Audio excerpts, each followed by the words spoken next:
Gunners, get in! Yes, I'm fucking bouncing, man. I'm bouncing. Put respect on the Arsenal lane. You know what I mean? I'm sick of hearing fucking Sky and all this bollocks talking about Man City.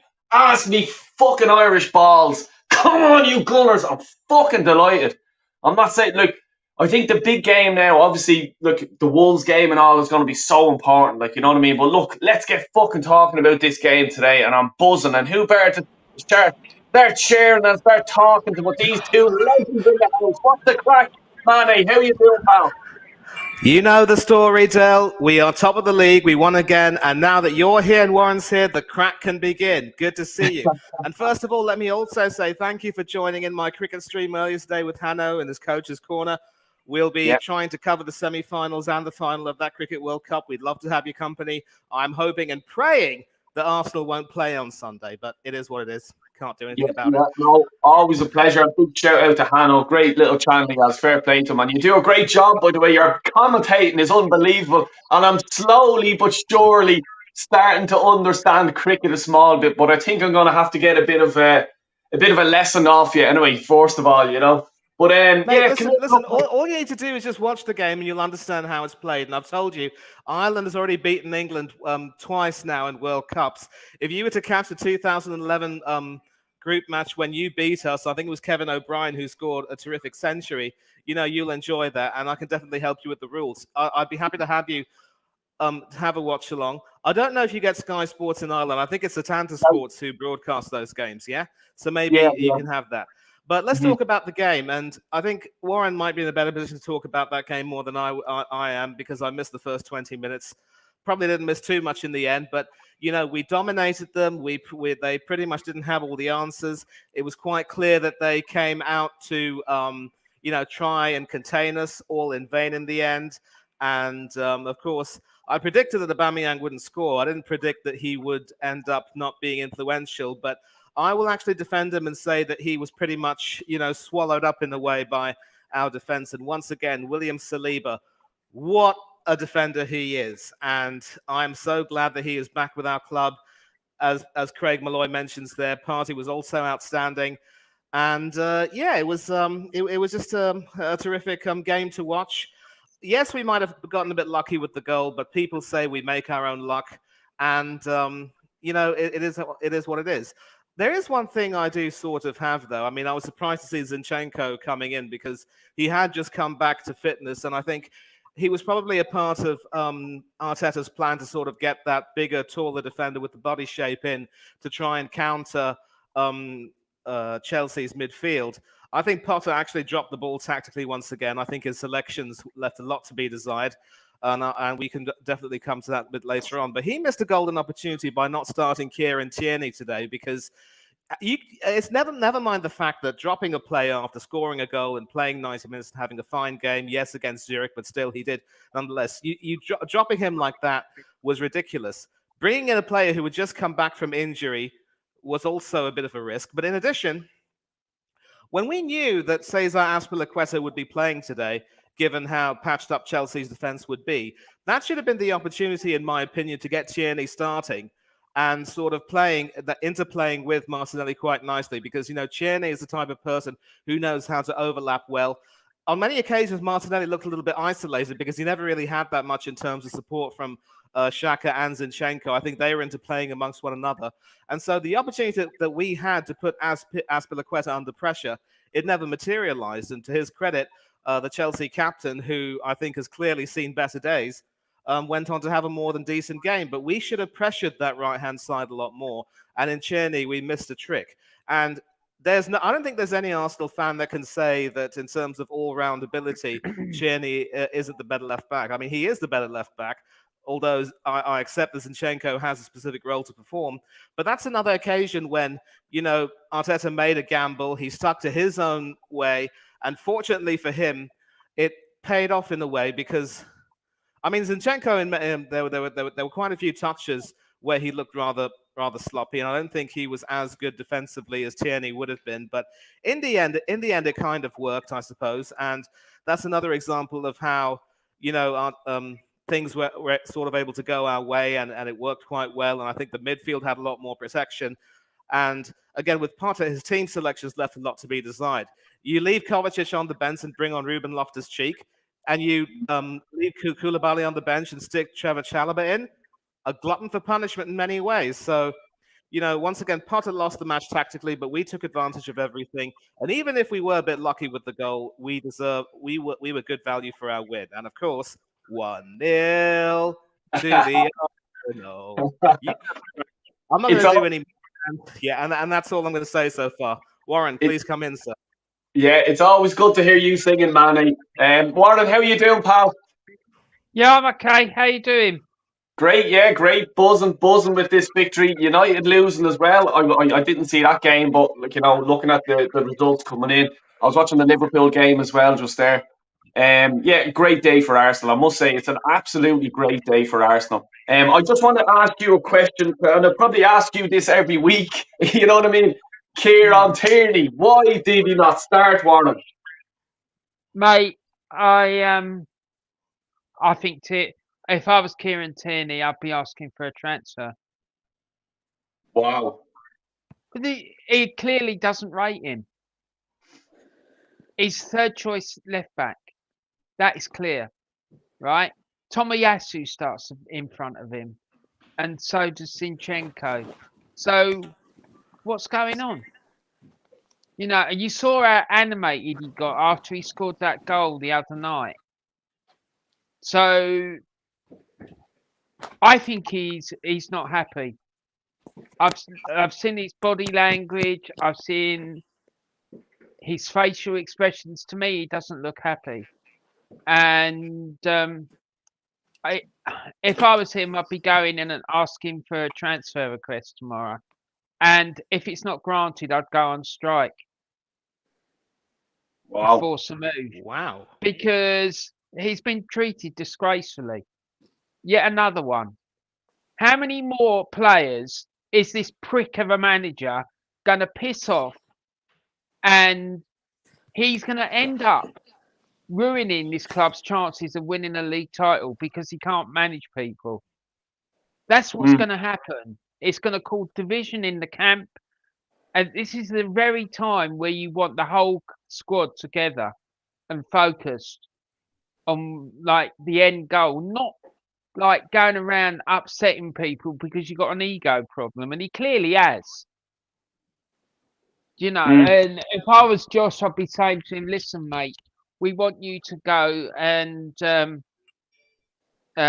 speak to someone about your personality because we got concerns about it and the effect it's having." Because he's now. What, 16 players up until before the business with Kieran Tierney? He's upset. So how many more? How many more? And all the money that has been wasted with players' contracts, we've had to cancel because he can't work with them, because of his attitude and because of his personality defects. It's absolutely ridiculous. Honestly, we could have probably bought another decent midfielder with the amount of money we've had to waste with people that he's upset and that to cancel the contract. It's just not good enough, man. And if I was him, I mean, he could. I know that Ancelotti really, really likes him, and I know that Pep really likes him as well. I can see him going. I dare say there's a club in Glasgow, on the east end of Glasgow, that would take him in a heartbeat if he became available. They could afford it.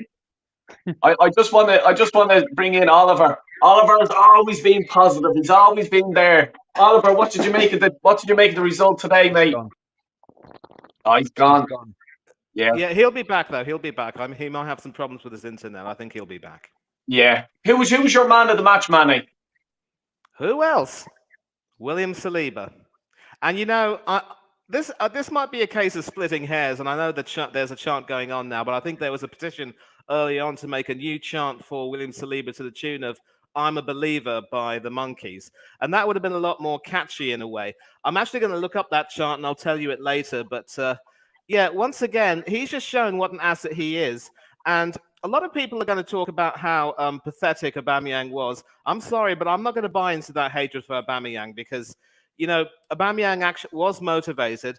Of course, I think there might be a case that maybe Potter should bench him for the Premiership games and play him in the Champions League games because he loves the big stage. But there were occasions when Aubameyang was trying to get into positions and sort of try and run those channels and try and get into position to score some goals, and that is, of course, one of his better qualities. But Saliba was able to read the ball, read it brilliantly. I believe there was an attempt at a pass which would have found Aubameyang in the penalty area because he had broken the offside trap, but Saliba read that brilliantly and intercepted that. And that is just one of many examples, Del, of how his positional analysis, his ability on the ball, his coolness under pressure.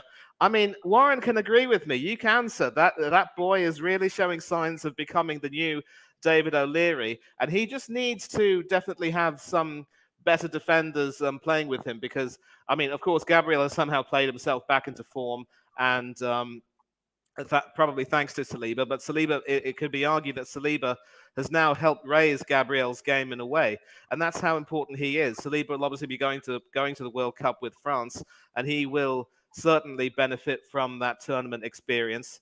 And we need to do whatever we can to protect him. And yet, I think Warren can agree with me that given Arteta's track record, if Saliba makes one more indiscretion, shall we say, or a misdemeanor, Arteta will probably bench him again, perhaps. But for now, we need to cherish him and just be grateful that he's here, not because of Arteta, but in spite of him, really.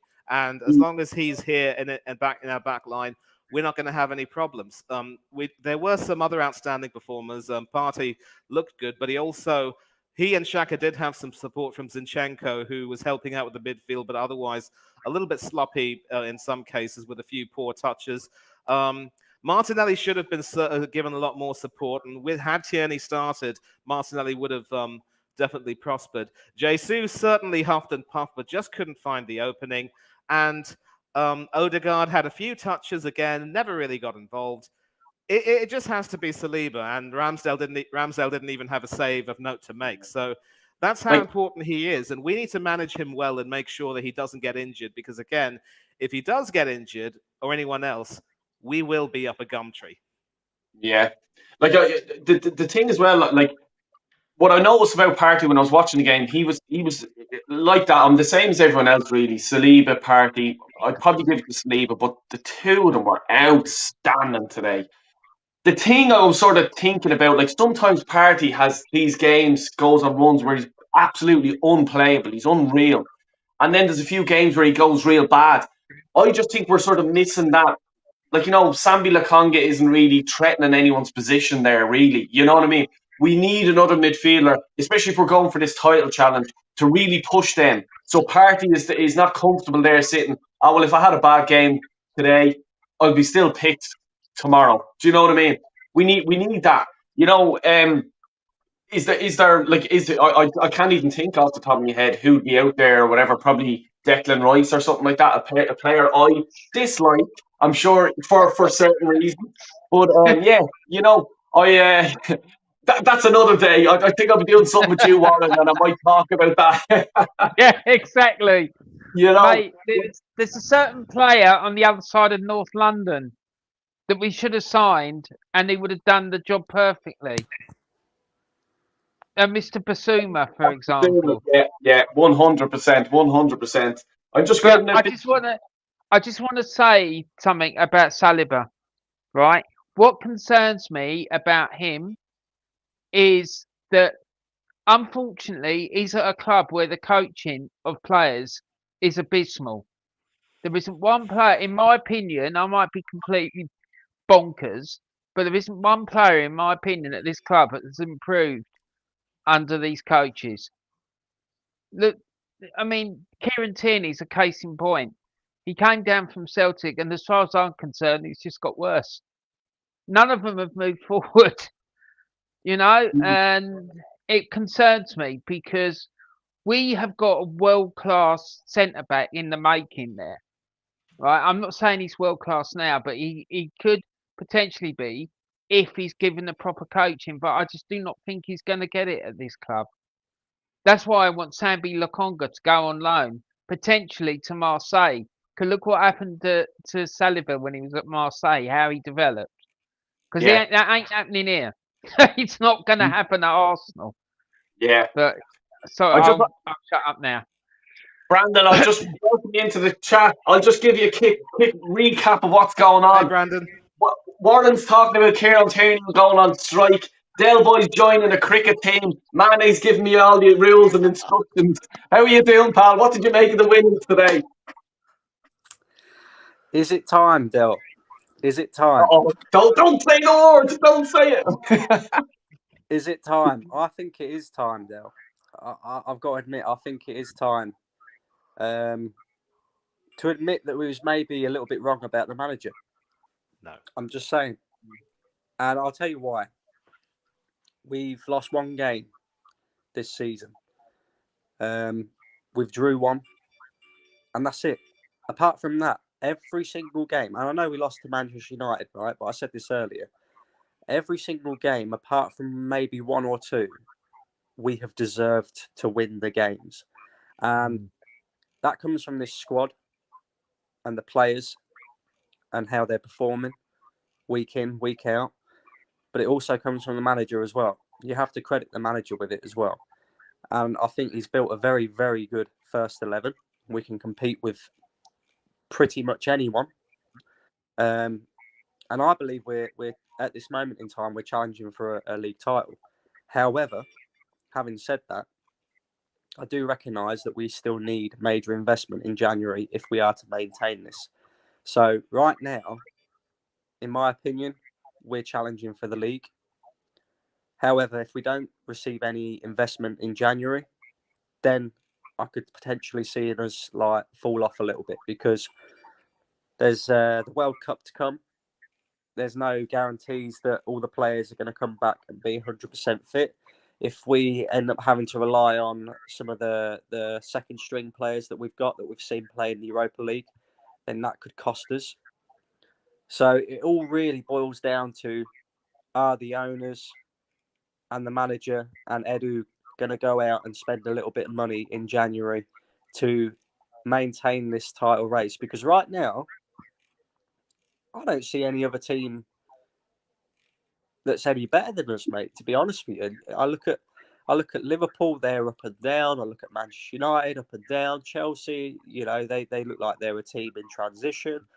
Tottenham, you know, Tottenham fans have just got to accept that they thought there was a big club. They've never been a big club. They never will be a big club. They'll always be shit. Not even Martin Luther King could save them from being shit. Do you know what I mean? Like, this club, mate, they haven't won a trophy since 2008 and they want to stand up and talk with chest. Come on, seriously. And look, I'm not saying we're perfect. I don't think we are. You know, I still see holes in our team. I still think that Martin Odegaard is not as great as everybody makes out. I still think Gabriel has potential to cost us in games. I still think, you know, Granit Xhaka could potentially have that little bit of, you know, a red card in him. And, you know, there are still holes. But with the way we're performing right now, the level we're maintaining week in, week out, I think it'd be rude to not say that we're in a title race, to be honest with you. You know, we're showing the form that we are in a title race. And I've got to be honest there as well, right? I'm watching Man City as well. And I know we didn't beat them last season, but we came very close.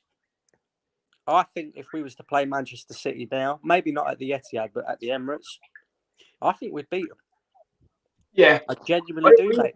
And it's difficult for me to say. And I know it's difficult for you as well, because not that long ago, I was so like, get Arteta out, get Arteta out.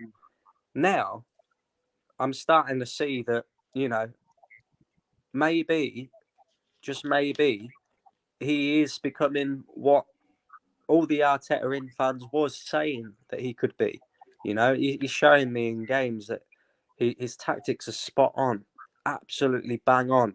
You know, the way we play football is pretty. It's brilliant. at times we have to grind out results, and we've seen that mainly in the Europa League and in one or two of the Premier League games. But big teams have to grind out results. That's what happens. So I don't know, mate. Like it's a difficult place to be in, really. But I'm excited, mate. I'll wake up now, right? And when Arsenal are playing on a Saturday or a Sunday, not necessarily a Thursday, because we all know that it's going to be second string team, especially in the group stages. Obviously now that we're out of the group stages of the Europa League and into the knockout stages, we might start to see some of the first team players playing a bit more regularly. But when we're playing Premier League football at the weekend, and I haven't felt this for years, but I am actually genuinely excited to get up and watch Arsenal. Like I love watching this Arsenal side now. Whereas before, you know, I hated it. I couldn't stand it because one week would be excellent, next week would be absolutely awful. We'd have players costing us left, right, and centre. And Granit Xhaka is a great example of this. He has turned it around massively, that guy. And he deserves utmost credit from every single Arsenal fan, because you look at where that guy was after the Crystal Palace game when he told Arsenal, all the Arsenal fans to fuck off and all that lot. Yeah. To look at where he is now, again, you have to credit Granit Xhaka, but you also have to credit the manager who's managing him. You know, because he has pushed Granit Xhaka forward. He's found a position for him where he is thriving now. He's scoring goals. He's creating assists. He's not costing us defensively because he's as far away from our own box as possible. Confidence is oozing. Can you forgive him? Like, as in, would you give him the captain's armband? Well, I look at it this way, Del. Right, Martin Odegaard is the captain. Yeah, in official terms. I don't think he actually is the captain. I think Granit Xhaka is our captain, but obviously that's not made public. You know, you look at the player that's leading on the pitch. I don't see Martin Odegaard leading on the pitch. Like some players, like for example, when Aubameyang was our captain, Aubameyang led by example in the way that he performed. Whereas this Martin Odegaard, you know, he's very inconsistent in his performances. I don't really see him doing that much talking on the pitch. Granit Xhaka is always the one who's, you know, talking, the one who he looks like a leader. And I don't think he should ever officially be given the captain's armband again because of what happened. But it's clear to see that he is the leader that's out there on the pitch. He is the one that is galvanising this team, not just in the way that he is with the players, but in his performances as well now. So I wouldn't say we give him the armband again and give him another go. I like the way it is right now. Yes, Odegaard's our captain officially, but really unofficially, Granit Xhaka is our captain. We all know that. Yeah. Manny, I suppose the question is Aubameyang finished, or like, you know, should he have came back to Chelsea? Was it a good move on his part, or is he, like, you know, should he have stayed in Spain, gone to France? What do you think? No, he shouldn't have stayed in Spain, because after the 6 months that he had with Barcelona, if Barcelona were that willing to sort of supplant him and replace him with Robert Lewandowski as a means of leveling up, despite not having the having really the financial means of being able to do so, you know, that was a signal for Aubameyang to move, and then the burglary, in my opinion, just, you know, tipped the scale. So he was right to want to come back. He wanted to come back to London. Chelsea were willing to offer him Champions League football and the chance to work with Thomas Tuchel and Christian Pulisic again. I mean, it was a match made in heaven. Little did he know, of course, that roly-poly Bowley would get rid of Tuchel and sort of, you know, scupper that plan. But I would definitely go so far to say that Aubameyang was right at the time. And listen, people seem to forget that he has done quite well in the Champions League for Chelsea, and they're also competing in the Champions League while we're struggling in the Europa League with a loss against PSV and having to huff and puff to win over Zurich just to stay top of the group. So no, Aubameyang dodged a bullet. He wanted to come back to Chelsea. He thought he had a challenge. And again, all of this talk about how, oh, he's finished. We were right to get rid of him. He's a nobody. And it's nothing personal. So all those of you who are saying that, wind your neck in.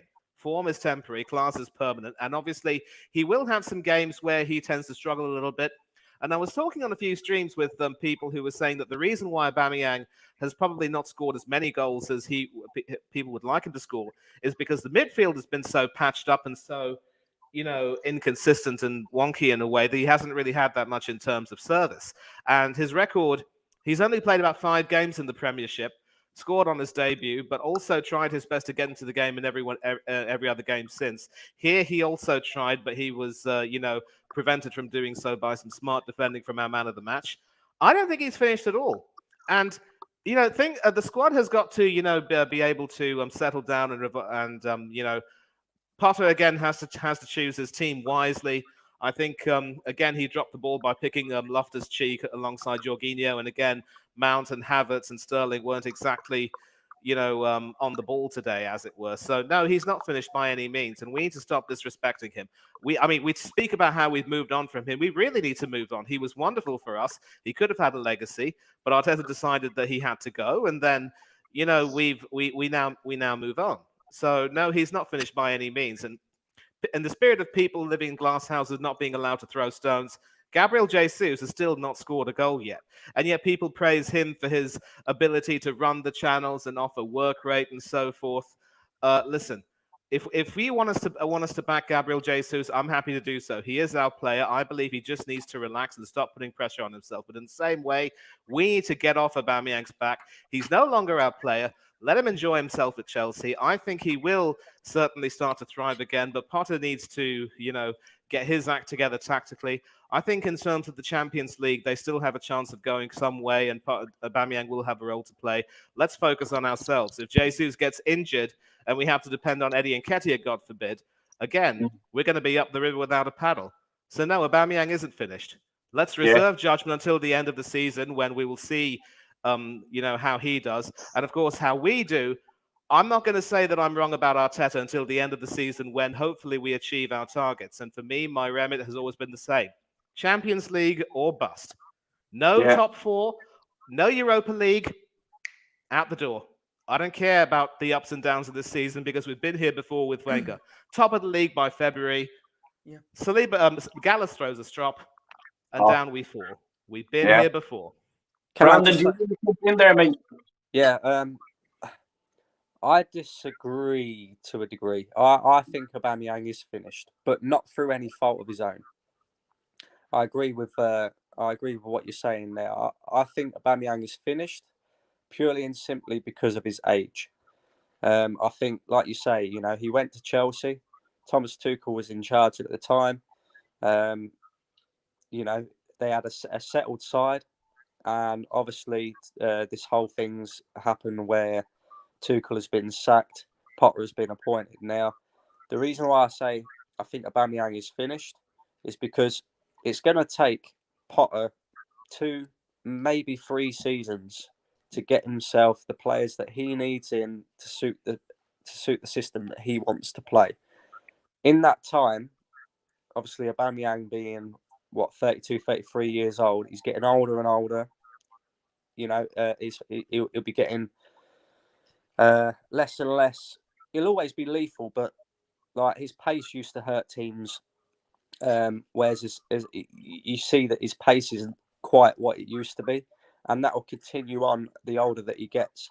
And that's why I think Chelsea will never see the best version of Aubameyang. And like I say, it's not through any fault of Aubameyang. I think if Tuchel was still in charge of Chelsea and Chelsea were a settled side, I think you would see the best of Pierre-Emerick Aubameyang. But at the moment, there's such a disconnect with Chelsea, and you see that today on the pitch, that I don't think you'll see Aubameyang scoring, 10, 15 goals a season, 20 goals a season like he was at Arsenal. And that's nothing against him, because I'll always love Aubameyang, because Aubameyang, he won us 2 FA Cups in his time at being at Arsenal. He was a great personality, brilliant player, scored a lot of goals. And yeah, how can you hate on the guy for that? But yeah, in my opinion, I watched him play today. I watched him very closely. I always thought he was going to be a threat, but he didn't look threatening at all. And it's not necessarily down to him. It's just the major disconnect at Chelsea, in my opinion. Yeah, Mm. quickly, I will respond to that. And of course, it leads to the question, if Aubameyang had scored, would he have celebrated it? I don't think he would have, because I think he would have been focused more on the game. And I think Potter would have made it very clear that it shouldn't have been about him.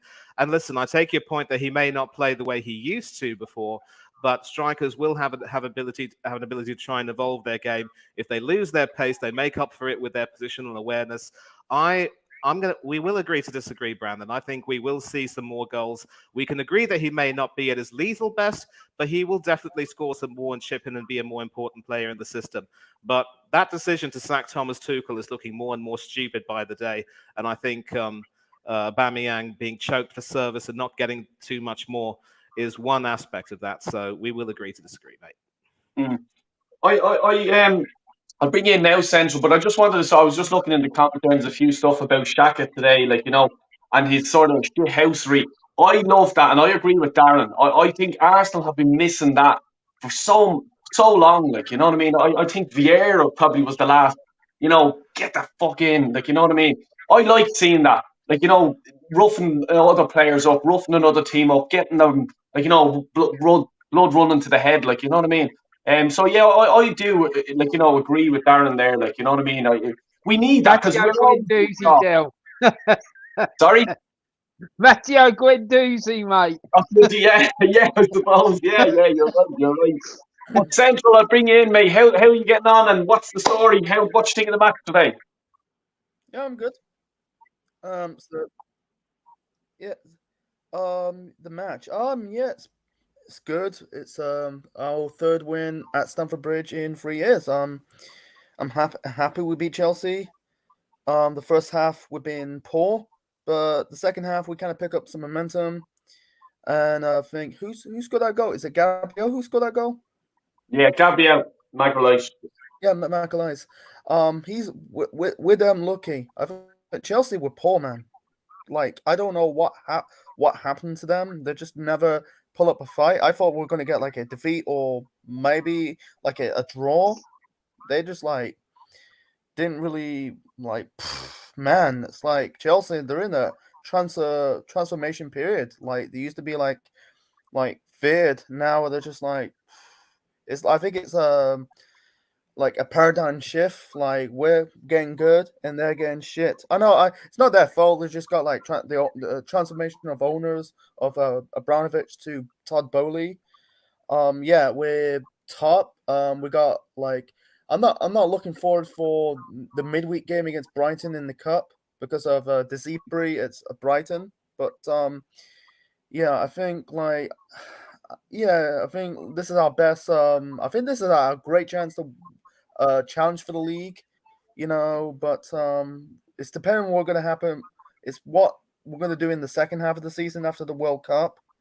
Are we going to kick on to not really win the league, but kind of push Man City to the wire to the final day of the season? This is Arteta's big season. If you're not winning trophy, if you're not winning the league or not winning the Europa League or both, I'm sorry, he needs to go. This is Arsenal. We're supposed to be a big club. We're not some tin pot team. We're the third biggest club in England. You see, if we're challenging for titles, you have to be ruthless. You know what I mean? It's not a friends game. We're all friends. Let's enjoy. No, you're not good enough, mate. You haven't been good enough for a certain long time. See you later. And one player I have to give a bit of credit to today, because I've always been slagging, was Ben White. I thought Ben White was actually good today as well. His I have to give Arteta credit for putting him right back. Central back last year and turning him into a right back now. Warren, can you give Arteta credit with that? For turning him into a right back? No, he was a right back at Brighton, wasn't he?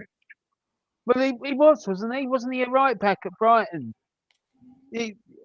I'm sorry, but that's not. He hasn't turned him into right back. He's just played him in a position that he's comfortable with. I just think it's bit. Ben White's doing well there because I think that's his favourite position. It's a bit like Callum Chambers. He was a right back. He wasn't really a centre back, I believe. And so no, I just don't think that that is something that he can really be given credit for, just because of the fact that when he was at Brighton, that's what he was doing anyway. And so, yeah, no, that's my thoughts about that, Del. To be honest, Yeah. No, like I look, I'm sort of I have to give Arteta credit because where we are in the league now, like but it's as I said, I've done a video there during the week. It's up to the owners now. He's doing his job as best he can with the tools he has. We need to strengthen in January, big time. If we don't do that, we're going to blow this chance we have. You know what I mean? Like Liverpool are in a mess at the minute. Like Man United are the same. Like we've a great opportunity here. And it's just getting these 2, maybe 3 players in January. There's rumours they'll probably only get 1. I think we need at least 3. You need a midfielder, a right midfielder for Saka, and I have no confidence whatsoever in Matt Turner in goal. I'm sorry. If Ramsdale gets injured, I think we are going to fall big time. So I think we need a goalie as well. Is there anyone else, or would you agree with that, Mane? Or Yeah, I think we need to give Matt Turner a chance because here's an interesting stat. Prior to the game against Zurich, which we had to win, we were unbeaten in our 4 Europa League games. Ramsdale starts the Europa League game against PSV and has an absolute shocker. So I think if we were to give Turner a chance, I actually think he would grow into the role. And let's not forget that in all likelihood, he will be heading to the World Cup as the USA's #1 goalkeeper. So England will be playing against him. And we will have an opportunity to see how good he is. And having watched certain players, he might not have played against them too much, but I'm sure he will have learned a bit about the style and the way they play, and the coach will also have coached him on that. So he could if he has a good tournament and he does well against us, we might be forced to eat humble pie and say, thank goodness we've got him. And as for the comment there from Mr. B for life buying Leno back, he should have saved that penalty against Haaland, in my opinion. But anyway, we still ended up winning, so I guess we can forgive him for that. But the issue that I do have is that, yes, we definitely need to get ourselves a new centre-back, because at one point we'd go into these Europa League games, Del, with effectively 3 centre-backs in the entire squad. And that is just poor in terms of squad management, because you can't have a situation where you end up with effectively 3 playing centre-backs in the squad, one of them ending up being out of form. That isn't squad depth at all. And that segues into the issue of Ben White playing at right back. It is very easy to say that, Arteta should be given credit, but let's not forget that that's a case of serendipity, because Tomiyasu was injured. Cedric Suarez wasn't trusted to start in that role. So Arteta pretty much had no choice but to start Ben White. And don't get me started on that Tomiyasu experiment, which he has continued to do so rather obstinately to Tierney's detriment. But again, we need to make sure that we have a new right back as well, because if Cedric isn't going to be trusted to, play too many games and even be competition for Tomiyasu and Ben White, then why even, keep him in the squad? Let's get ourselves another right back. If you don't want to play Ben White at right back, at least bring him as a centre back again, so at least we'd have some cover. You either get a right back or a centre back if you like Ben White at right back so much. We definitely need to have a central defensive midfield. And I remember on one of our last streams, Jez was talking about getting Tielemans in. Yeah, he did score a peach of a goal against Everton on the weekend, let me tell you that. But someone in the mould of a party who could, also hold up the play would be quite good. I think our friend Steve-O, the Aussie Gooner, talks about getting maybe Wilfred Ndidi in from Leicester, even if he doesn't start anymore these days because Samari has overtaken him. A new challenge could possibly benefit him. I think the PSV defensive midfielder Sangare, who played against us twice in the Europa League, could be a more than decent shout. So, yeah. And another striker? Absolutely. Because, if Jesus gets injured, do we depend on Eddie Nketiah, given how poorly he's performed in the Europa League? No.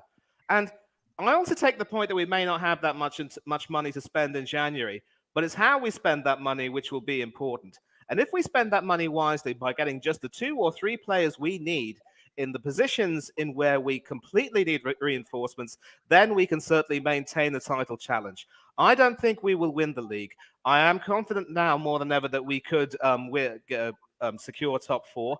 The Europa League is now out of the question if we continue to play the way we're playing, and especially with some better teams coming into the knockout stages. But how we spend in January will be key. And let's not forget, last season, we had an opportunity to bring in Bruno Guimaraes. We could have made one purchase. He rejected us and moved to Newcastle. He scored the goal that knocked us out of contention for the top 4. No more of this penny-wise, pound-foolish nonsense, Del. We've got to spend money. And so I've earmarked the positions. You either get a right back or a centre back. You get a defensive midfielder who will be covering competition for Partey, because as you mentioned, Partey may have some games where he completely goes off the boil and he shouldn't be made to feel as though he can coast and then start the next game. And yes, we need another striker. Winger could potentially be good if we could perhaps get either Maddison or Tielemans. He can... either of them, I'd have either of them at Leicester. They can certainly play either in the centre or even as an auxiliary right winger and give Saka a rest. I certainly wouldn't say no to that. But let's spend the money wisely, get a few players to maintain that charge, and then we can start to plan for next season if we achieve our aims. Let's splash the cash in January, whatever cash we have. I don't care. Central, do you think they will spend the cash? Will they sign players? Depends. I'm not getting my hopes on spending a lot of money in January. That's my 2 cents on it. And what do you have to say? You just put a comment there about Tomiyasu. Why do you think it is that he's getting the playing over? Is it because of the short sales? He's just that's it. He's not really. I don't think he's that good. I think he's there for shirt sales. That's why we buy him. Like it's like Inamoto and Park over the years, whether they're from Japan or Korea, they're just selling shirts. They're not really that good. It's like, I don't, for Tomiyasu, who knows? He might turn things around, but I'm banging that drama. I think he's just selling shirts for the club. He ain't that talented. I don't think he's that great. He's a bit of he can't stand the physical side of the game. They talk about the Premier League. It's the fastest hard physical tackle leagues in the world. He's not really built for that league. And Warren, let me just cut in there and say he has been picked for his country's World Cup squad. So I mean, he certainly has to be doing something right. And also, this weekend was his birthday, so let me say obedeto gozaimasu. And in Japanese, that means happy birthday. Sorry about that, Del. You never quit to surprise me, Manny. You're unbelievable. Different languages and all now. You'll probably know Irish as well, more than me. But Warren, I think now as well, and what do you think in the chat as well? Like, the most important thing we should be doing right now is trying to get these contracts for the likes of Saliba, Saka, Martinelli, get them done now. You throw them on the table, get their agent in, sign this thing. Because the longer this goes on and drags on, you know what always happens with Arsenal. He'll be going for a free or whatever like that, and the big clubs come in and they'll start throwing buckets load of cash at them. Like, can you see these signing soon, or are they holding the club to ransom? I'm not quite sure what's going on. Can you hear me okay? Yeah. I'm not quite sure what's going on because I don't know if there's contracts on the table or whether the club are doing another what was the name of that guy? Van Persie and the African striker we had. What was his name? The one we sold to Man City. Adebayor. That's it. Yeah. Are we doing that again? Because it just seems a bit odd. to me that a young lad who has grown up with Arsenal and who is reputedly an Arsenal fan isn't signing his contract. I don't get it. It just doesn't make any sense. Unless they're trying to sell him. Because I'm sitting here and I'm thinking to myself, why is this going on with Tierney? Why is Saka not signing? And why is Martinelli not signing? Now, those three players I've just mentioned, you could make a case for them being our three best players. Right? So, as Arteta been told, look, you've had £400 million to spend, and you're only now just sort of getting us close to mounting the title challenge. And you're telling me you want more players. So if you want more players, you're going to have to sell before we can buy. So he's identified these three players. Maybe they haven't offered them contracts. I don't know. Yeah. Maybe they're trying to sell them to raise a big wedge of money, so they can go and, strengthen the squad. But I don't see how you're going to strengthen the squad by selling three of your best players and then have to strengthen in those positions. Do you see what I mean? I just don't. Honestly, mate, it don't make any sense. But just to sort of bring something up that was talked about earlier, the squad. I think we need a goalkeeper. I think we need a world-class centre-back. We need all three positions in the midfield need dealing with. So we need a backup for Partey. We need someone to play the Xhaka role, and I'd go and get the guy from Leicester for the number 10 position, because I don't think Odegaard is the man. He just goes missing too much. And I think we need a world-class striker, because the fella that's up there at the moment, Jesus, he's a good player to play off the main striker, because he causes so much mayhem inside the penalty area. He'd create a lot of space and confusion in the box for a world-class striker to benefit from. But we need a beast. We need someone who's going, when they get a chance, that they're going to take it. Because I only saw about 20 minutes of that game today, right at the beginning, and I saw that guy miss several really good chances. And if you're playing top sides like that, it's unusual that you're going to get more than one, maybe two, like clear-cut chances to score. And when he does get those, he's not been taking them.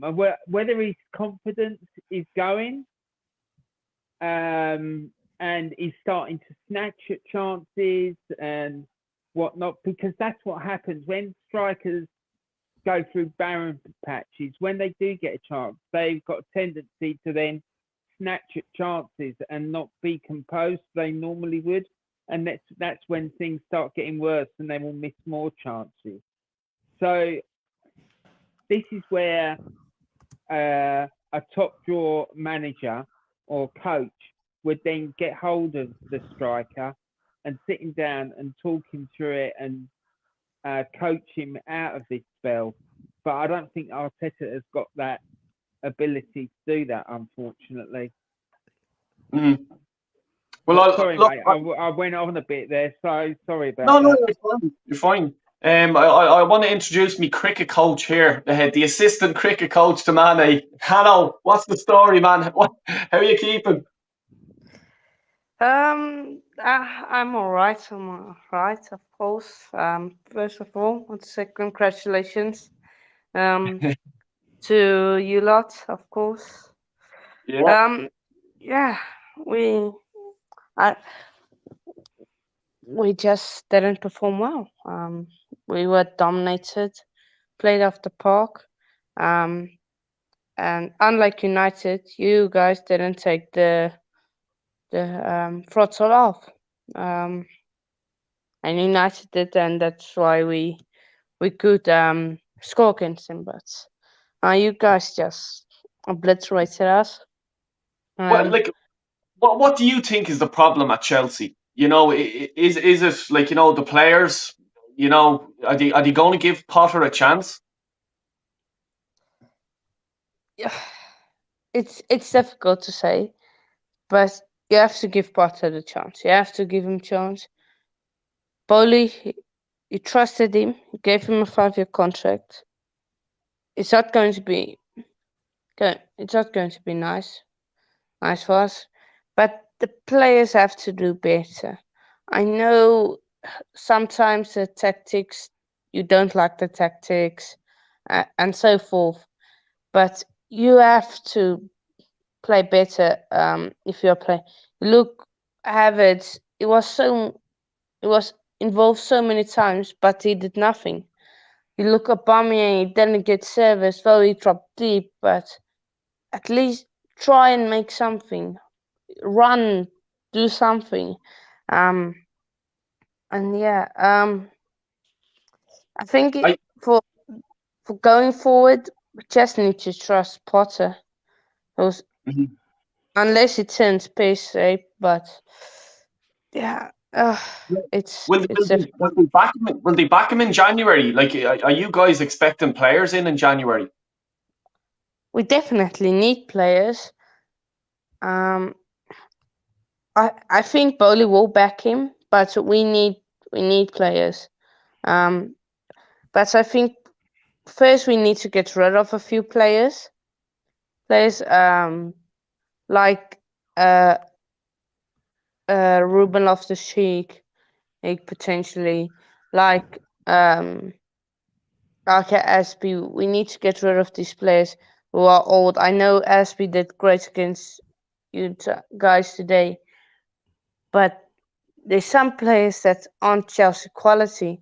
It needs to be integrated out of the squad, and yeah, yes, we need players in January, but we also need to clear out our squad, and because we have a very deep depth squad, but the quality of the players in the depth of the squad isn't at the highest level. And we saw that, of course, also last season. We also struggled, but we need to improve on our squad, but we also need to get rid of some of the players in the squad. You look like Ziyech; he's not going to be played anymore. So yeah. Central, in the like, you know, the January transfer window. Do you think we need to get rid of players before we sign players? Is that the sort of the Cronkies what they're thinking? You know what I mean? Or are they just writing checks? There you go, get players. See, think it's vice versa, man. So, you know, like, yeah, I think we need to. I think we need to set. Yeah, I don't think they'll sell a lot this summer. Not this summer. January. My apologies. I don't think they're gonna sell a lot in January. But at the same time, I think we're gonna piss about in the transfer window. It's like, let's be real. Are we gonna? This is Arsenal we're talking about. We're not gonna go. Hey, we're gonna spend a lot of money in January of 3 or 4 world class players. I don't think so. It's just like it's the same shit, man. We're going like it's like they're gonna piss them. It's gonna be a pit. It's good. It's the same as this past summer. We pissed about. Yeah, I know we got like Zinchenko and Gabriel Jesus, but that's it. Two bet. Oh yeah, Fabio Vieira, give me a break. I had enough with him. It's like who will truly get like Madison. I really like Madison, but he ain't going. He'll probably Tinnemans, same. You know, he ain't going. He ain't going either. I'm trying to be more realistic. You know, like it's just Mm. like I just like the Kroenkes are. I don't know, man. It's like if they're not like doing anything, you know, like they need to take some responsibility. They need to take some responsibility, man. The Kroenkes, man. It's like, do you care about the Arsenal club, or do you care about the Rams in America? It's like I don't get it, man. You own another sports team from overseas, and not really invest in it. You not really care about it. You know, putting actual professionals in that team to run it well. Mm. So Like, yeah, and like I want to talk about a team that I've been sort of keeping my eye on, and I think everyone now from today is going to start keeping an eye on, and it's Newcastle. I think they're doing really, really well, and I think they'll add a few players in January. I don't think they'll obviously challenge for the league this season, but I'll tell you, next season, I think they're going to be a very strong team. What do you make of that, Manny? Yep. Yeah, and we also need to be happy for a certain Hale End boy by the name of Joseph Willock, who happens to be playing for them, and he scored today, of course, at St. Mary's. So, they're certainly a team that could challenge. My only issue is, of course, I've been speaking to a few Newcastle fans, and they've been telling me that their midfield, with the likes of Sean Longstaff and John Joe Shelby, isn't exactly a very threatening midfield, but I would certainly think that they could challenge for the European places, the Europa League, or even the Conference League might not be beyond them.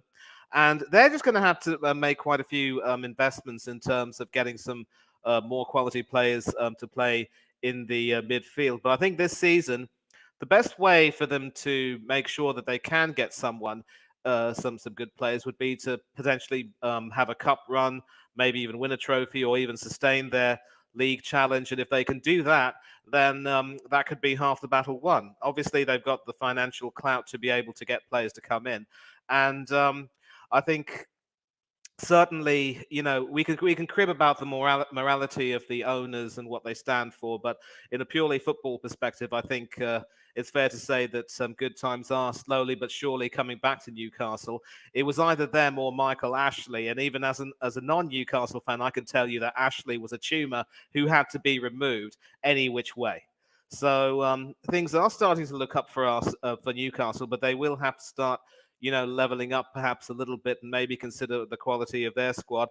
And I also want to call out those dinosaurs who used to work for Sky Sports, but thankfully don't do so anymore, Richard Keys and Andrew Gray, for suggesting that, you know, people wouldn't be interested in coming to Newcastle because Newcastle, unlike London, has nothing to offer. The two of you, I am so glad that you were exiled from Sky because of your male chauvinist behavior, and you've shown yourselves to be completely out of touch. Qatar suits you well. The Middle East suits you well. Enjoy yourselves there, but don't you dare speak ill about another club or city again. I've never been to Newcastle myself, but I know it has a bunch of good people. Certainly, there are some places to see. The Angel of the North statue, of course, is something that you have to see among a few other things. And I'm glad that those two idiots aren't working at Sky anymore. They just need to get rid of Martin Tyler, and people can breathe again. And I'm sure that Warren can agree with me on that. But yeah, I think Newcastle are starting to look up a little bit, and they will have to level up next season. But this season, if they continue the way they're doing, the sky's the limit. The sky's the limit. And Warren, do you agree with everything I've said about Newcastle, sir? Warren? Warren, are you there now? No. I think he must have gone away. But Del, I don't know if you've been to Newcastle, but what do you like of it if you have? I've been to Newcastle, yeah. I wasn't at a game now, but I was in the city. The city's beautiful. I love it. Like, you know, I really would go back there 100%.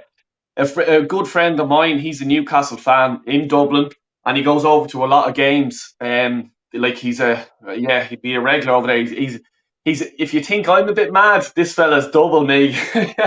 You know.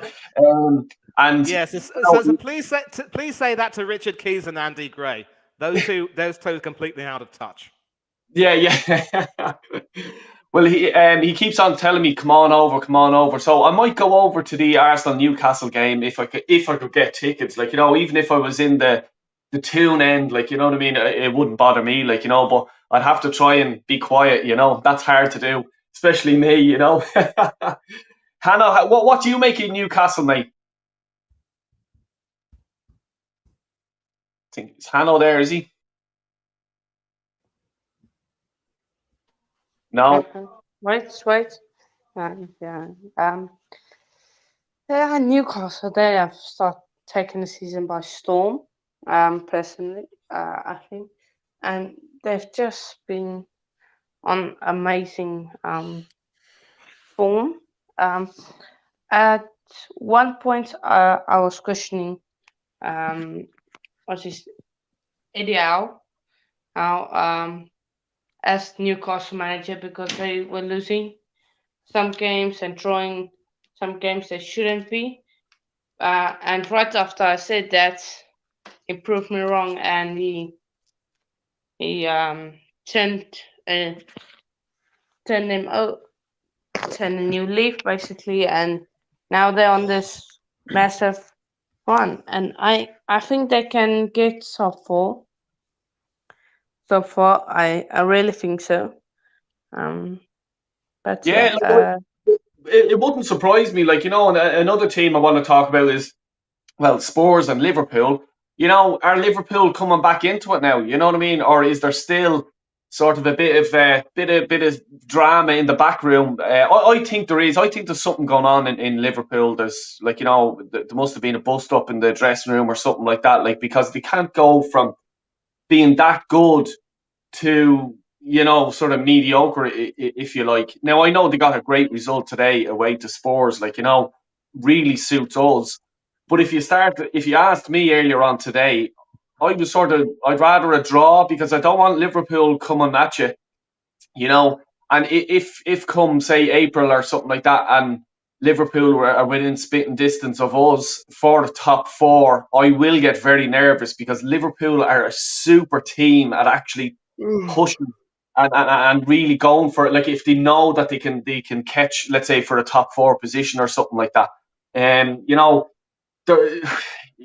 Klopp is an absolute legend of a manager. Like, he's top of the range. Do you think has he brought them as far as he can, or can we see Liverpool coming back in the next season or two to challenge for the league? What do you think of that, Central?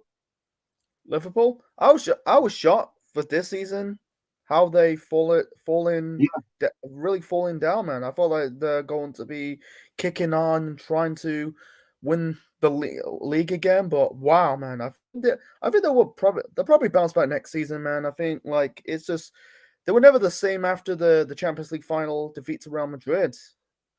Like after that, they're just like falling down. They're slipping up like teams they should have like beat. Like losing to like drawing it to Fulham, losing to Forest, and think drawing against Crystal Palace. Man, that's not, and losing was it 3-1 to Manchester United at Old Trafford. That's not the Liverpool for the last 5 years. Man, it's like Klopp is a good manager. I think people complain about him because of his moaning, in his press conference. He is a good manager. He's been the best manager for the last 10 years. Like, I don't think he's going to leave Liverpool because of he's signed a long-term deal. But I think the players. I think it's the aging. I think they got the aging players like a Henderson and a Milner and Fabinho. They're in their 30s. I think he needs to like break up that team a bit. Break up that team. It's going to take a while to create a new team, but I think he needs to like get rid of the aging players and get players that are not really good enough. Like, I think get rid of Thiago, Keita, man. They've been flops, man. Transfer flops, man. Like Thiago is injury prone. Keita has been flop. Darwin Nunez. I don't think he's that. He's okay, but he ain't on that same level. He's not like like Haaland or Harry Kane-ish. Like Firmino's on. I think Firmino's 31. I think he needs to like break that team up and bring in and spend the money wisely. Yeah, I think Liverpool. I think Liverpool will probably kick on for the next 2 or 3 years, man. Like Newcastle, like wow, Newcastle's like wow, it's like wow, that's a good transformation, man. It's like I think Newcastle like I think they are going to challenge for the next few years, man. This is their best decade, probably their best decade since the 90s when Yeah. the end Kevin Keegan's era. Mm. Like wow, like Yeah. it's crazy, man. Hannah, I just want to bring you in there. I know you have to go, so do you want to just give a shout out to your channel and stuff like that? Yeah, thanks for letting me on, first of all. And yeah, so my channel name, Coach's Corner on YouTube, on Instagram, Hanu_Coach_Corner, and on Twitter, Anu_Coach Corner. So if you can't find the channel when you search it up, just go to my Instagram or Twitter, then you can find the link there. So yeah, be up yourselves, up the Chelsea and Arsenal. You already know what to do.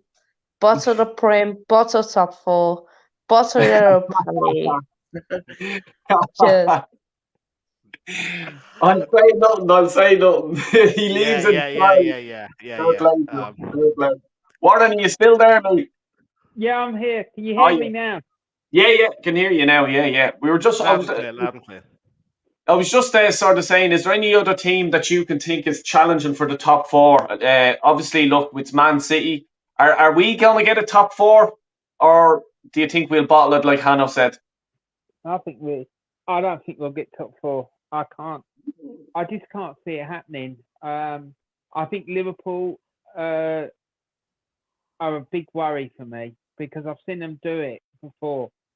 I saw them do it in the late 80s. I remember one year on New Year's Eve, they were set 12th in their first division. They were like something like 15 odd points. And then that was when it was about 2 points for a win, I think. And they stormed back. They went on this humongous run. And I think they won every game between then and the end of the season. And they ended up winning the title. And Jurgen has done it before. Recently when he was in Germany, they were in the bottom three. Like he just had this horrendous season with injuries and all sorts of things, and they were in the bottom three. And then suddenly, without any warning, he just turned it round and they started climbing up the table. And they ended up, I think, finishing second or something in the Bundesliga. So let's say the last team you want chasing you down, Yeah, is them, because they nearly pipped us in '89 when we won the league, and we had to go to Anfield and win 2-0, and they hadn't lost at home 2-0 for donkey's years. So yeah, they were quite a way behind in '89, and then we just clawed it. You know, we managed to sort of cling on, and like I say, we had to go there and win 2-0 in order to get the league, and we did it. But yeah, the last thing you want chasing you down is them, and I can see them doing it. Chelsea, I know we've beaten today, but if they get themselves sorted out, they've got a lot of good players. I think Potter is a good coach, and I think they could be a threat. Spurs, I don't know, they just look a complete mess, to be honest. But you can never rule out Conte because he's just such a class manager. Yeah. Right? And this is the difference. Arteta, he just worries me because of these crazy tactical decisions that he makes. You know, playing a right back at left back when you've got the best left back, one of the best left backs in the world, sitting on the bench. It just doesn't make any sense to me. It's completely nonsensical. I just don't understand what the hell's going on. Yeah, it just like, and then playing a false nine in a European semi-final when we'd never ever done it before, or and then you're needing a goal, and you bring a guy off the bench who hasn't scored for months and months and months, on probably the club's top goal scorer at the time. It's just things like that. I just think sometimes he needs to stop. He needs to stop trying to be so clever, and just do straightforward, simple things. And because it's going to come back and bite us on the arse, I think. And he just worries me. Some of the things that he does, it just doesn't make any sense. And I think a lot of it is because he hasn't got any experience. And this goes back to him being appointed in the first place. And I'm sorry, but I don't think the third biggest club in England should be appointing a novice. I just don't think it's acceptable. It's just not. And you wouldn't get a novice going in and taking control of one of the country's largest retail banks. It just wouldn't happen. Like going into a multi-million-pound business, because that's what Arsenal is. You wouldn't get a novice, someone who's got no experience, taking control. It just wouldn't happen. So I just don't understand why Arsenal did it. And it concerns me because when it gets to the business end of the season, and as Alex Ferguson used to call it, squeaky bum time, is he going to have the balls to see it through? And we've seen that he has got a tendency to crack under pressure. Hence that Europa League semi-final when he pulled that stunt and it backfired on him. I can't see us winning the title, and I'm worried that we're not going to get top four, because I still have that thing in the back of my head as well, Del, that I've spoken to you about a few times. I'm not really sure that I want to go into it here about what the real reason about why we're not getting top four. That conspiracy theory of mine, but that still is in the back of my head, and I can't see it happening, mate. Unfortunately. I just want to read out Paul's comment here. Klopp is looking tired and ragged lately. What's the panel's view? Manny, what do you think? Excuse me. No, he's not looking tired. He's not looking ragged. And I think both you and Del have got it, Warren rather, have got it spot on when you say that Liverpool are the last team you want coming back at you. And Warren, of course, rightly mentioned that final season he had when, despite that start, they went on to recover. I don't think they finished second. I think they finished somewhere like maybe fourth or fifth or even sixth. But it was still a good recovery under the circumstances. And Klopp has that ability. Look, Liverpool struggled at the beginning of the season with injuries. We all know that. Obviously they had problems trying to replace Sadio Mane. But in addition, what really struck me about Liverpool was their lack of forward planning, in the sense that they weren't able to prepare well for the loss of both Jordan Henderson and James Milner, because both of those people, in my opinion, are frankly on their last legs. And I don't think we'll see them play for Liverpool again very soon. Henderson will also retire from England duty after the World Cup. And so I just don't see why there wasn't that much done in terms of forward planning. And I don't know why they didn't even plan for getting some centre-back cover, because, of course, Konate has been injured quite a bit of the time. And Virgil van Dijk has more or less looked a bit like Dick Van Dyke in a way. There's a reason why people call him Virgil van Disney now. He has been a class defender, but his poor form has also cost Liverpool on more than a few occasions. But look, one thing for which we should give Klopp credit over the years, and also Liverpool as well, is that they are the sort of team that if they're given a serious problem, they will sort it out in January and get some people coming in. And I think to their credit, Darwin Núñez has come in and started to look like a more than decent player. At least now he's started to find out where the offside flag is, because you'll remember when he came to the Emirates to play us, he couldn't even find the offside. He wasn't even able to break the offside trap. But when he did, of course, he did have a goal to his credit.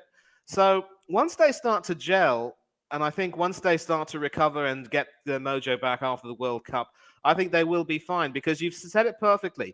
You cannot go from being outstanding enough to beat Manchester City at home to losing to Nottingham Forest away, losing to Leeds at home, and then being able to show enough guile to pick up a win over Tottenham. You cannot be that, up and down and up and down.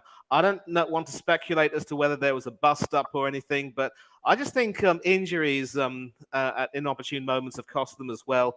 And also the likes of Trent Alexander-Arnold not being in the best of form at times also did cost them. And of course, he had to be brought off for Joe Gomez one time, but even Gomez has looked a little bit inconsistent. I just think they need to sort of sit down in January and make sure that they have a heart-to-heart talk of where they are now and where they want to be. But they will certainly come back and come back hard. They've done it many times before. And there was even a situation at Liverpool, I believe, when Klopp was able to help them recover after a not-so-good start, but also get them definitely in the top four. And there is an argument that maybe he's gone a little bit too far. People talk about the seventh season syndrome as such. But I would like to think that if he's able to get Liverpool back and fighting and really challenging for the top four and getting them into the top four and also taking them as far as they can in the Champions League, then that would definitely be considered a successful season under the circumstances. And look, he's won every trophy. He's every trophy available to him, both domestically. I don't think he's won the Europa League with Liverpool, but when you win a Champions League, the Europa League is more or less like a small change in that regard. But there's no doubting that he is a top quality manager.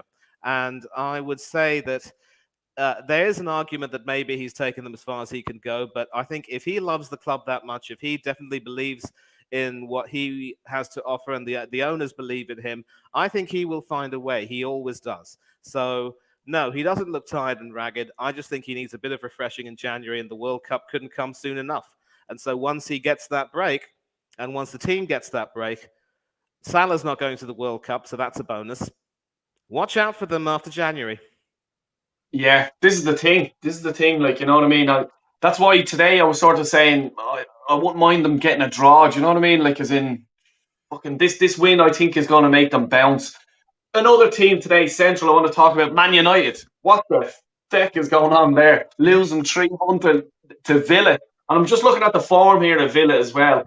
Like, today's win, obviously, they lost the last one, they won the other one, and then lost two or three games there. You know what I mean? Was that a good result? Did Unai Emery bounce, or is it just United are bad? Yeah, we don't know, but Man United, that Ten Hag I don't think Ten Hag is that good enough, to be honest, man. I think he's overrated. Like Unai Emery, man, wow, man. I think he's there to steady the ship. I don't think they're gonna make Aston Villa like the Aston Villa around the 2000s under Martin O'Neill. It's Man United, man. I'm like, what the? Yeah, wow, they declined. They proper declined since Fergie left, man. It's like, wow. It's like losing to Villa at Villa Park, man. Look at, like, I don't think they'll get top four, man. I think, they'll probably get like Europa League or Conference League, but I think they're gonna finish without winning a trophy, man. Look, like they're gonna fit. Wow.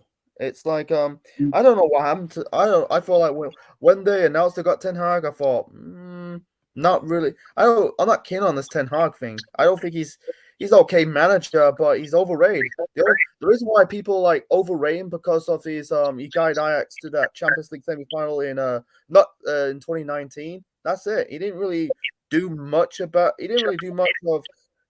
like progressing Ajax more into that, make Ajax more of a serious contender in the Champions League. After they reached that semi-finals in that season, they just declined in the group stages. Like the following season, crashed out. Then the season after that, crashed out at the group stage. Then I think they crashed out last season in the last 16 by Benfica, and then also he's United manager. He got that blip win against Arsenal in I think it was September, and yeah, I feel like it's just like that. It's just like he ain't the serial winner. He ain't the man. He ain't the man. I feel like they should have got like a Simeone or a Conte, or a bit of a gamble for Dan. But They could have someone like that, Simeone, like, you know what I mean? I just want to bounce in. What's the bleeding story, Doyle? How are you What's happening, Del Boy? keeping well, looking nice and fresh with the glasses? I'm trying my best. I'm trying to look intelligent. Yeah. What What did a you make? win today, kid. Yeah. What do you make of it? I loved it. It's great. It's just like, as you know, like a lot of my mates are all United fans, and they're all like, "Yes, I'm gonna lose today. That's it now. City are gonna stay top of the table now for the rest of the league, and that'll be that now." But not today. Come on, the Gunners. Are we winning the league? I don't know. We always have this slip up middle of December. I just hope to God this fucking World Cup hasn't absolutely fucked our chances of winning this league this year. All signs are good, but if we can get Martinelli, Gabriel, Saka, Xhaka, I don't know what the fuck has happened to him. It's like he has switched. He's turned on a switch since the last couple of years. Even today, like when he got into the little confrontation there up in front of the Arsenal fans 2 or 3 years ago, he would have grabbed somebody around the neck. Yeah. So I don't know what Arteta. I don't know what he's doing. I don't know, but he's doing something. He's obviously drilling it into them that the younger generation can't do it. And I know Arsenal haven't they've spent some money this year, but what can you do? You have to play with what you have there. But at the minute, the Gunners are on form. Yeah. Who was your man at the match? I'm going Saliba or Partey. Saliba. Yeah, I thought Saliba did very, very well today. Now, I thought he absolutely bossed that turncoat little dickhead out of the game. 64 minutes. Get out of here, you tick, you. With your Arsenal tattoo on your arm. What a tick. The grass isn't always greener on the other side, Del Boy. That's it, yeah, you know what I mean. So just to translate that from the English and the British and the American viewers here, he's talking about Aubameyang, what a bleeding clown he is. But yeah, like I'm just like, I can't get over how good Saliba has been. Like even think very solid, very, very, very solid at the back. And it's just we have to sign him up ASAP, because as people were saying in the chat area, I think PSG are looking at him, and these big clubs, they'll throw loads of money at his agent, and he could be, swayed to look the other way. You know what I mean? Warren, what do you think? What do you think is next up? Like the Wolves game, will we? Dave, a new manager now, is apparently supposed to be unbelievable. Do you think we can get a result? Yeah, I think we can. I think we'll go there and get the job done, and think we'll win. I don't see any problem with that at all. I think we're on a roll, and it's going to take something remarkable to stop us, I think.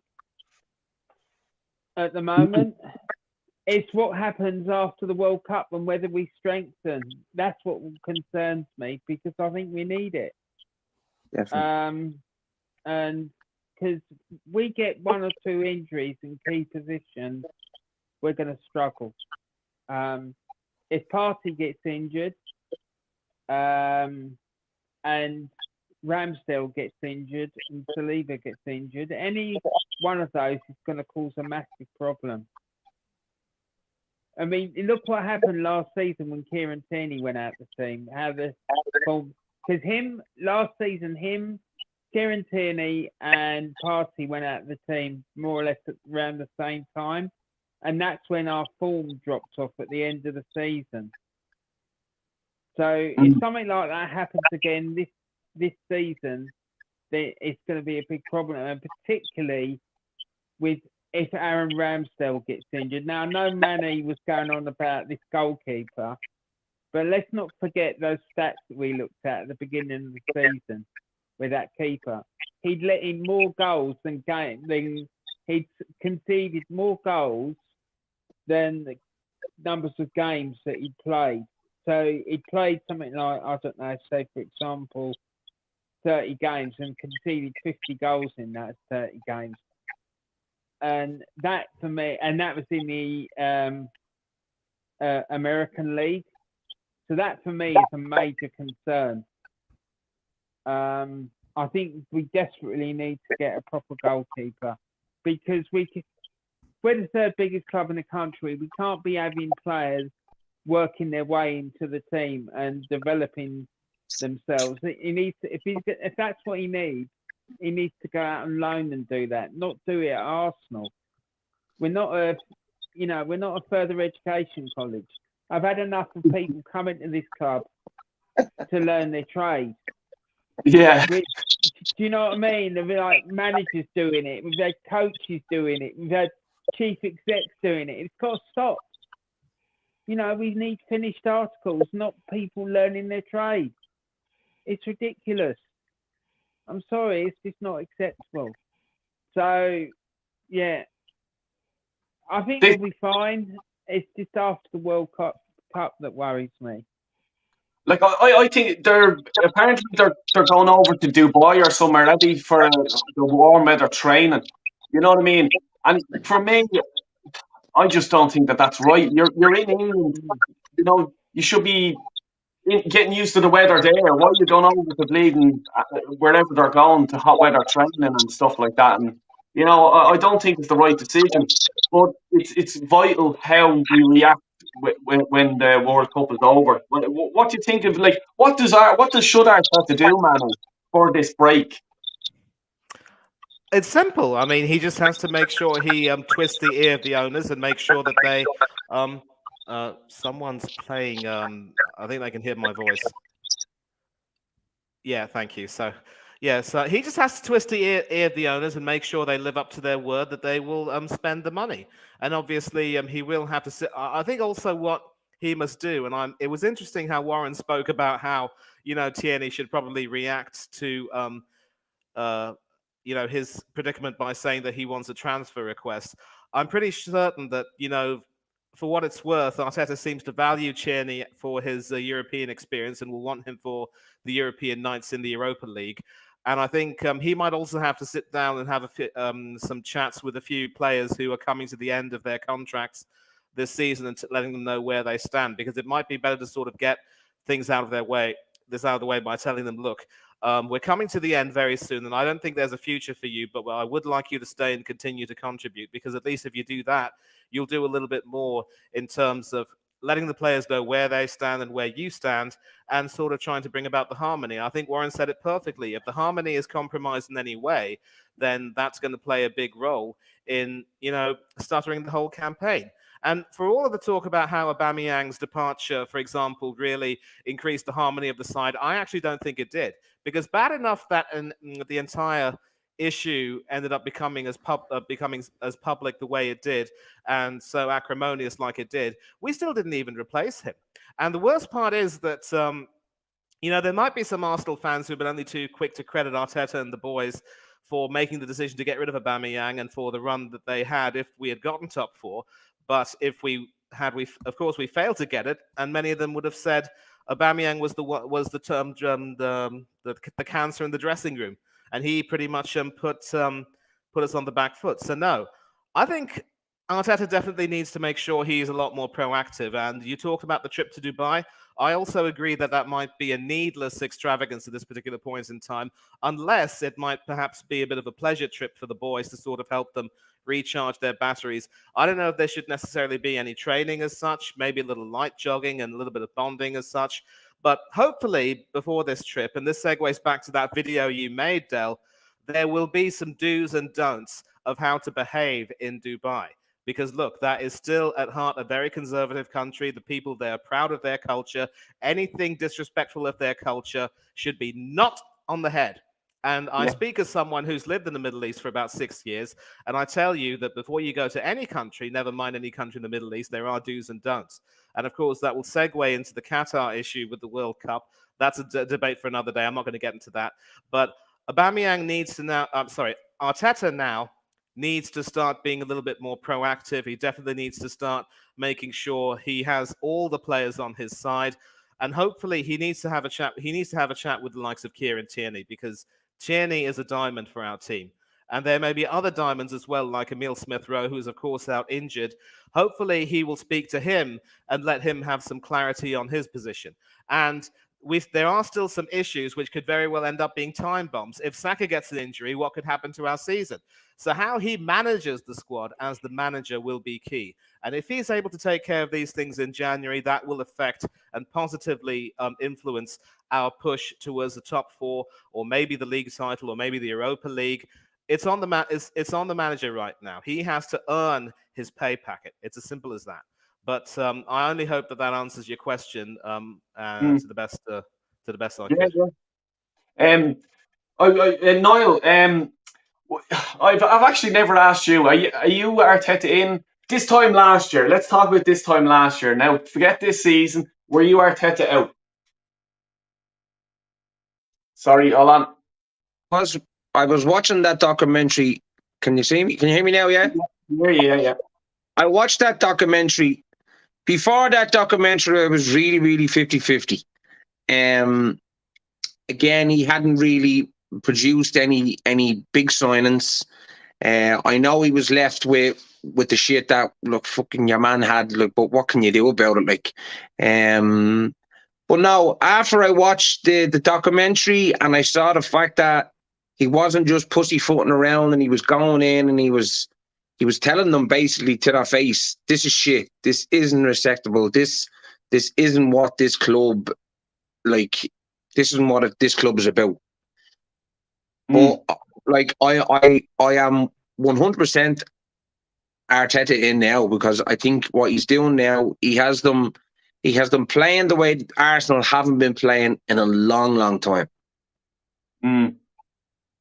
Yeah, no, I think they're passing the ball around like the Arsenal of old, like as in Bergkamp days, as in Henry days. I'm talking that's how far back that it's been pissing me off that Arsenal are believed to be this best football team in the world, up with Barcelona and stuff like that, but they haven't been producing it. But they seem to be doing it now, and there was a question in there, are you starting to believe again? I am. I 100% am believing that we can go on as what's his name? Manny, is it? Manny, yeah. Yeah, as Manny was saying there, we just need to, if we can get 2 or 3 players in now just to strengthen things up, and everybody come back from the World Cup injury free, I think we've a good chance at it. I really, really do. I'm not even looking at top 4. I think if we come back healthy and injury free, I think we can go on to do it. Yeah, I hope so. I hope you're right. Look, I'm gonna have to shoot people. I know, Stephen, you were back. I'm gonna have to see that, man, but I have to leg it now. Look, guys, Warren, I'll start with you. Do you want to give a shout out to your channel, mate? Yeah, my channel is called Warren's Team Talk. Every Saturday I do a live show that starts 2:30 when we cover all the 3 o'clock kickoffs up and down the country. Premier League, Championship, Scottish League, things like that. It's just a bit of light-hearted banter, and it's a bit like Soccer Saturday on Sky Sports. It's good fun. Brilliant. Yeah, it's just a bit of a laugh, really. So there's that. I'm doing a thing where I follow a team through the FA Cup. It started off with Hereford. It's now on to Portsmouth. So I've uploaded about a couple of videos about that. And I need to speak. I'm hoping to do a show this week, but maybe we'll talk about that later. But yeah, I'm on Instagram as well and on Twitter. But yeah, the best place to catch me is on Instagram if you want to talk to me. But yeah, that's my YouTube channel. And thank you very much for letting me come on, Del. I really appreciate it. And it's lovely to see Niall and Mane and everyone else in the chat tonight. So that's great. So thanks very much. Thanks a million for coming on. Mane, when the hell are you bleeding starting this channel? Yeah. I spoke to Warren about this when he was doing his Soccer Saturday, and to me, thank you. And to be honest, it reminds me a great deal of Grandstand back in the day, because we also had the live updates of the scores from the then First Division going on. And of course, that was classic TV. Bob Wilson, Steve Ryder, Des Lynam, of course, doing their bit. And of course, the iconic song from Bruce Hornsby at the end with the results. So yeah, that's good quality stuff. And anytime I can join that, that's always great fun to be with Warren on his channel as well. And as for the channel, look, I realized that I need to do something, and I wanted to do something for the World Cup, but I realized that with other people doing something, it wouldn't be fair to sort of come right in and not really get that traction immediately, and also potentially take some traction from other people. I know that you're all established, you want to do something, but I am going to be doing a lot of work with quite a few channels in the future, and I will shout out some of those channels very soon. For now, though, you can find me on Twitter at Thangatharai1981, which is my surname and my year of birth. You can catch me on Instagram at Manny Thangatharai1981, which is my full name and my year of birth. And, of course, you can catch me on a few other channels. I will shout them out right now. Stephen Featley TV, who is here. I do a lot of work with him. Always a pleasure. Oris Talks Football. And, of course, Coach's Corner with Hannah, who was here today. Tony Claude Gunner TV.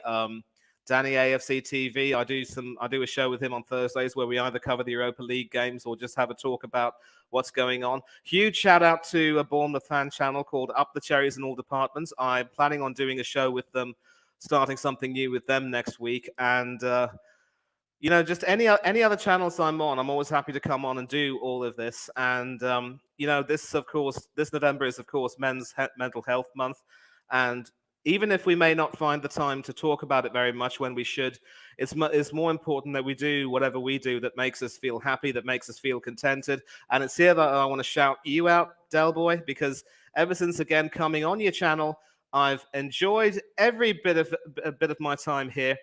And I think it's fair to say that every time I've come on, I've sort of gotten a little bit better, I think. My confidence has increased.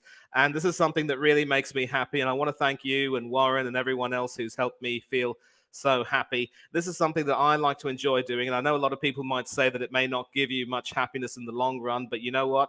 In the long run, as John Maynard Keynes would say, we may not be here. And this is something that I'm doing to make myself happy. And I want to thank you for being a part of that. As Barry White would say, you're my first, my last, my everything. Thank you very much indeed, mate. Thank you to everyone who's joined in the chat. Hope you've enjoyed Bonfire Night. And of course, today is, of course, Remembrance Sunday. Lest we forget, we must always remember those who laid down their lives so that we could have a better life as well.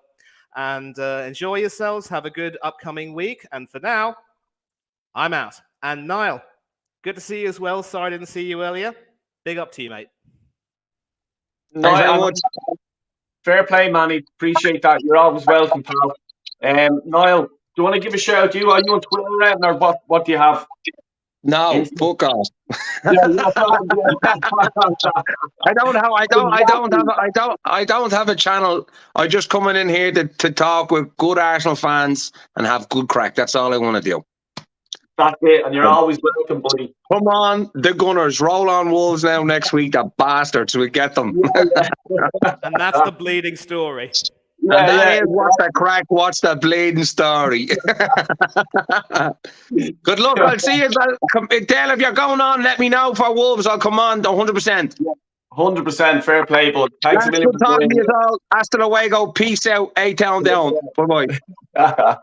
Fair play. And thanks a million, everyone in the chat and all that, and all the likes and subscribes and everyone's doing. Really, really appreciate it. That's the reason why we're doing it. Keeping people entertained. And as Manny says, just talking, lads talking, and I'm talking shite. Everyone else is talking sense, you know. But thanks a million for everyone. Please stick a like on your way out. Really appreciate it. I'll be dropping probably a video during I think I'm doing one tomorrow. I think I'm going on Jez's show as well. Looking forward to that on Wednesday. So please do check that out as well. Really do appreciate everyone. Thanks a million. Take care. And as I always say, God bless you.